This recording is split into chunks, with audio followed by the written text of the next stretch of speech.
When it comes to children's fantasy books, there's one series that towers above the genre like a giant half-breed with a bushy beard. I'm talking, of course, about the Harry Potter series.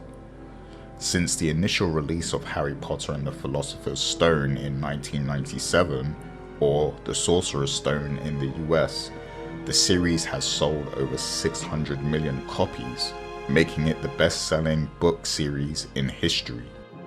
Those who dabble in fiction writing already know that this is an anomaly.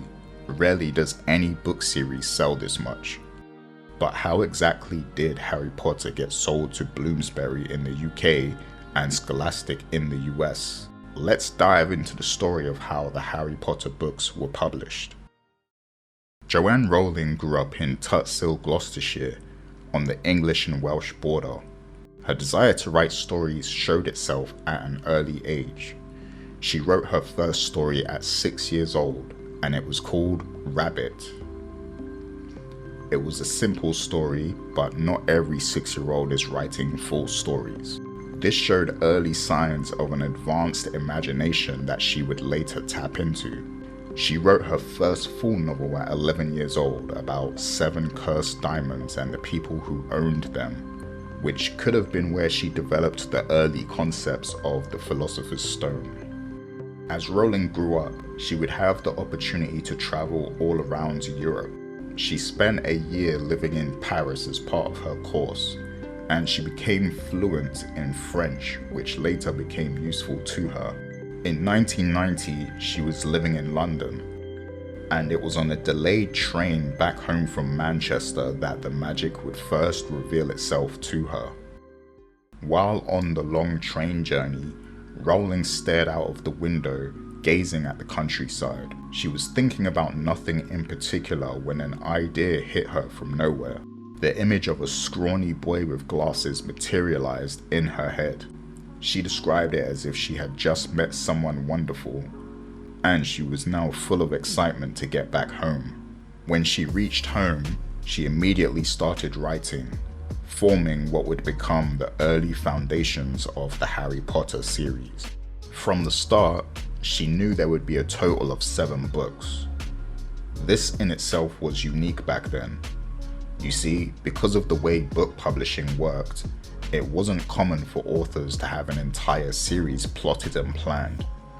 Typically, they would put their all into one book, hoping for it to be picked up by a publisher, and it would be commissioned for a sequel only if the first book had been successful. And so writers were trained to think about one book at a time. But Rowling had an entire 7-book journey planned out for Harry, and it would take 7 more years before the world got to meet Harry Potter, just like she did on the train to London. In the mid-90s, Joanne Rowling lived in Edinburgh, where she was teaching French. She had also had her first child, Jessica, and was taking care of her as a single mother. She spent her free time writing in cafes around the city. Sometimes Jessica would be with her, asleep in her pram. After finally finishing the first draft of Harry Potter Book 1, she sent the first 3 chapters to a literary agent. To many people's surprise, Harry Potter was rejected and passed on by many agents and publishers in the beginning. Agents and publishers are often overwhelmed with choice and don't always see the vision in each story they're sent. But the manuscript would find its way into the hands of Christopher Little, a literary agent. He loved the first 3 chapters so much that he wrote back to Rowling asking for more. It was one of the best letters she'd ever received. Christopher Little worked for an entire year to get the book commissioned by a publisher, sending it to all contacts he had in the publishing industry. It landed in Barry Cunningham's hands one rainy night in Soho, London. He took the manuscript home and read it all night.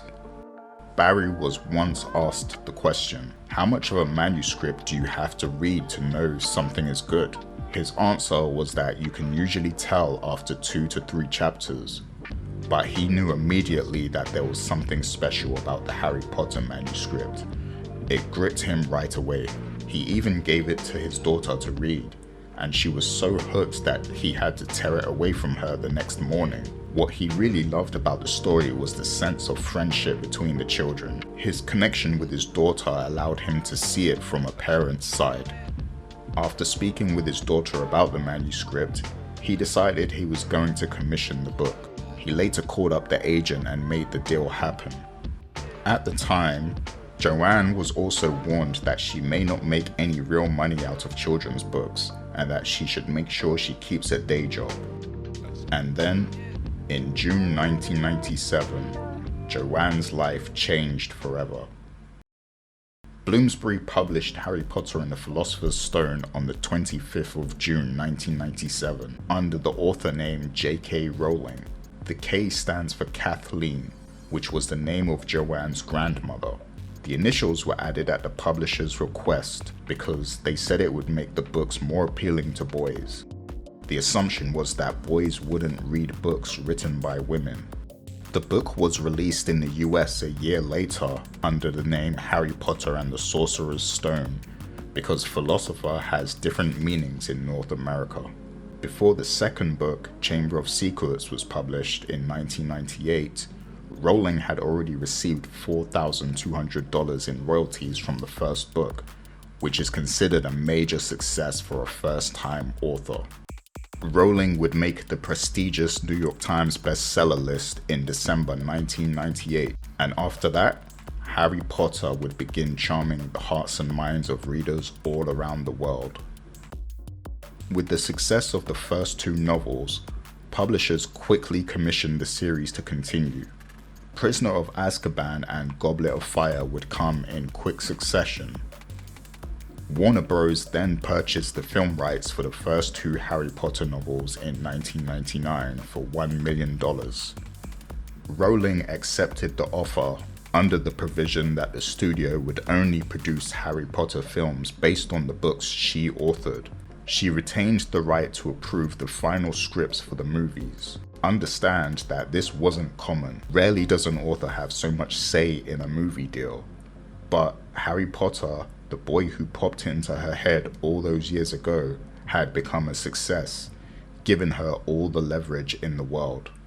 Today, Harry Potter has books, movies, spin-offs, video games, theme parks, studio tours, and a brand new TV series based on the books in the works. It's a global phenomenon on the level of Star Wars, Lord of the Rings, and Marvel. Rowling has become a controversial figure in recent times, but writers can learn many lessons from her story, like how inspiration can come from anywhere.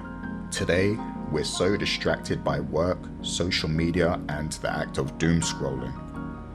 Harry Potter popped into Rowling's mind while she was doing nothing at all but staring out into the countryside. Perhaps this is a lesson that we all need to give ourselves time for our minds to wander on their own.